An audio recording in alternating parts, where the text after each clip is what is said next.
but Hugh was feeling increasingly negative and full of self-doubt. It was becoming apparent to Hugh and his family and friends that he was clinically depressed. Hugh first realized he had a problem with depression when he was doing, I think it was a stock car race, and going at whatever many miles an hour, and all sort of around him. And rather than thinking, oh my God, this is the worst thing that's ever happened to me, when can this end? Or thinking, this is amazing, he sat there thinking, this is boring. Cars were going 1,000,000 miles an hour, things were blowing up, there were a lot of explosions, and he just felt completely bored. And he said, I realized that this was the mindset of a depressed person. And he realized that, he had to do something about this. Laurie decided to seek help from a psychotherapist.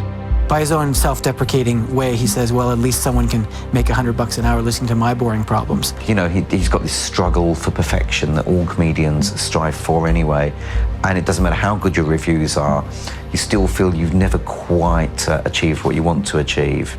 And then you add to that the general insecurity of being an actor and wondering what your next job is going to be and wondering whether your success can last. And you've got the classic recipe for depression. But even with therapy, Laurie found it difficult to shake the feelings of inadequacy he had felt since childhood.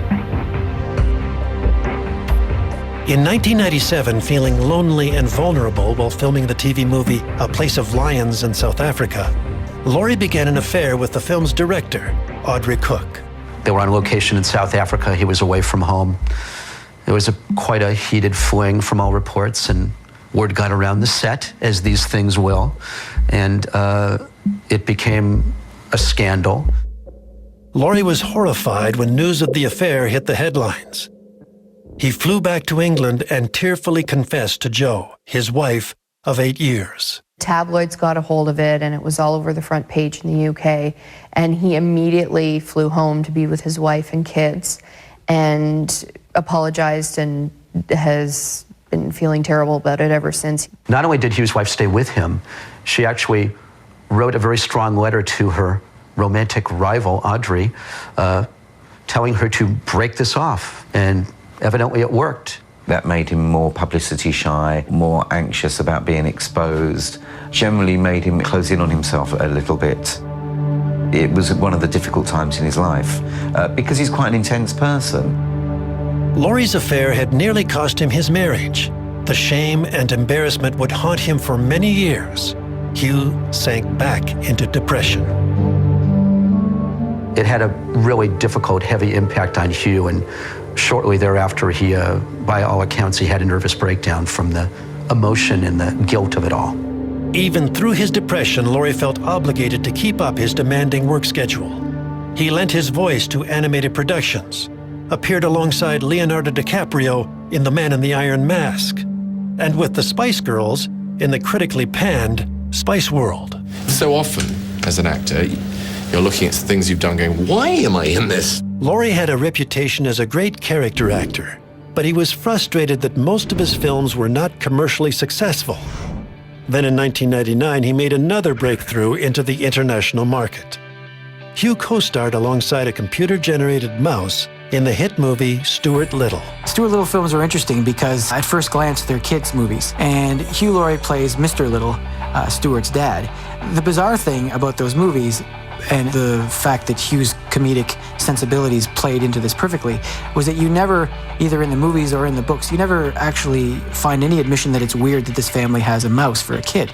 I had a scene to do where I had to be holding Stuart in my hand. He wasn't there, obviously. I was imagining Stuart was there, and I had to do this speech to him, and for some reason, something went wrong. The director said, cut, and I actually put him down. And I thought, what the hell am I doing? He's not there. The other thing that was missing was Laurie's British accent.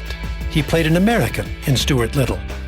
Hugh's dialect was so convincing it helped him win his next role, playing Ohio-born director Vincent Minnelli in the biopic Life with Judy Garland.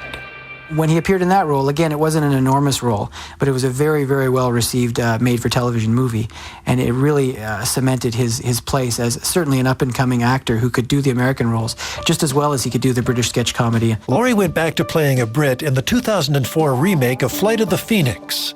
While shooting the movie in Namibia, Hugh was faxed a script for a new American TV medical drama called House. He was intrigued and quickly put together an audition tape. Well, Laurie's audition for House has become a minor TV legend. He was faxed some pages of the script while in Africa and realized that the only place he could really do a proper audition was in a men's room. The only place they could get the proper lighting was in this men's room. Flight of the Phoenix features a bunch of people who have just survived a plane crash. And so Hugh had a beat-up jacket, a few days' worth of beard.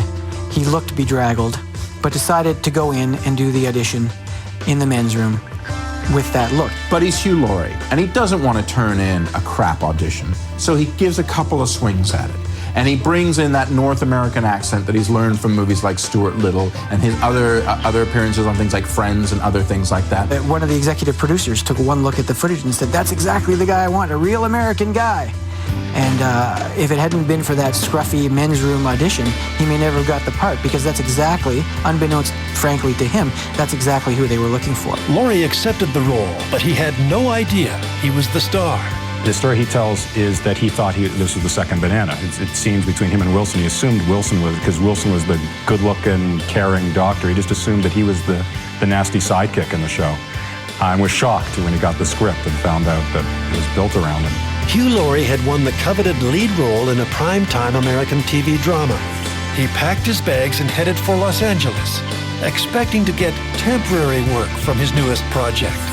But Laurie's success in the UK would pale next to the celebrity status he was about to experience.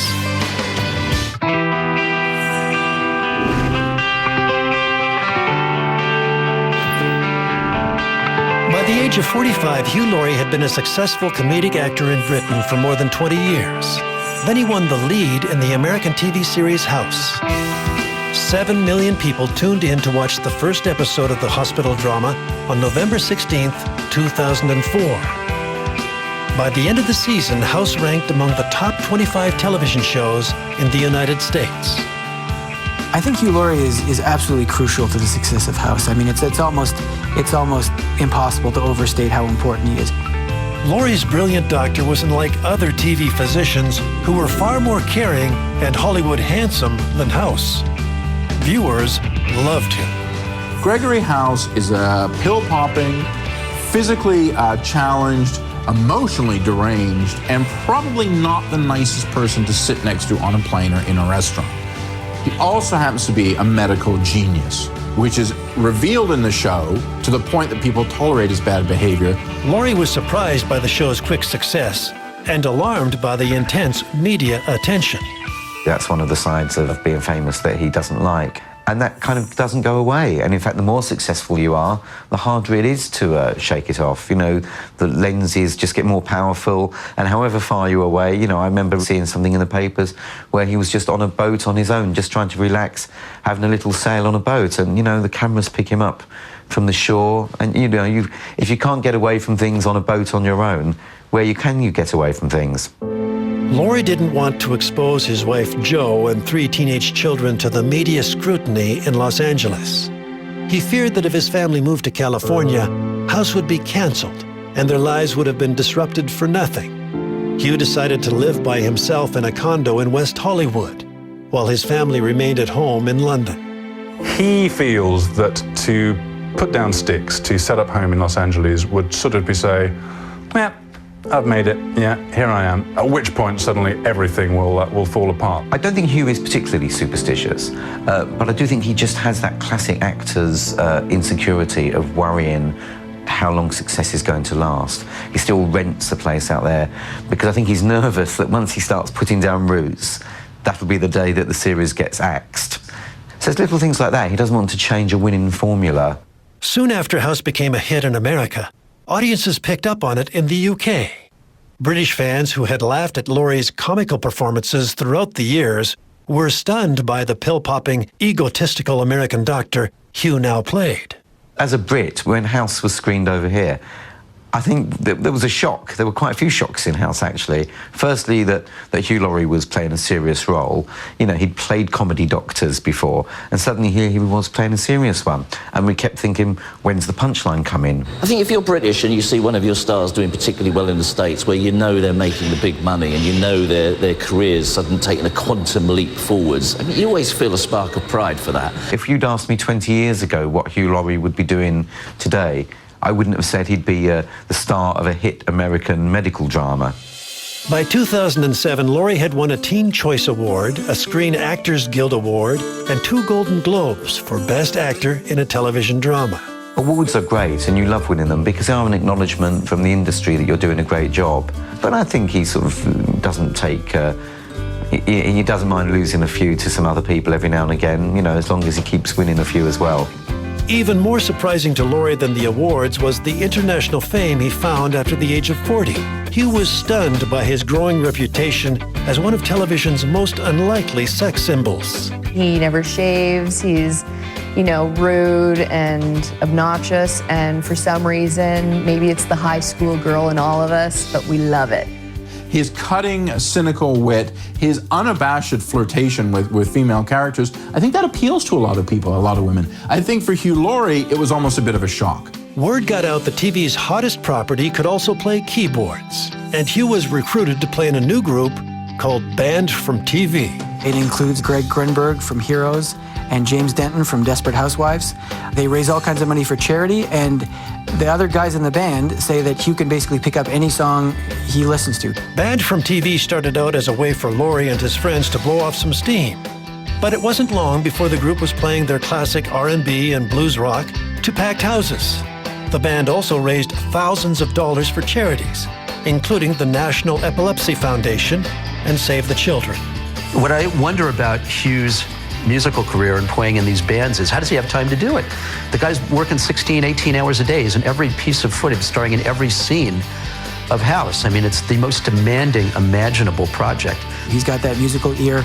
As he jokes, anything in the key of C, he can learn to play. They play all kinds of music, but Hugh has gone on record as saying that in addition to feeling good about the money that he's been able to raise for charity, it really gives him a lift personally.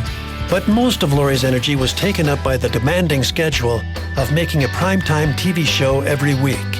In 2006, he renegotiated his contract for $300,000 an episode and became one of the highest-paid actors on television.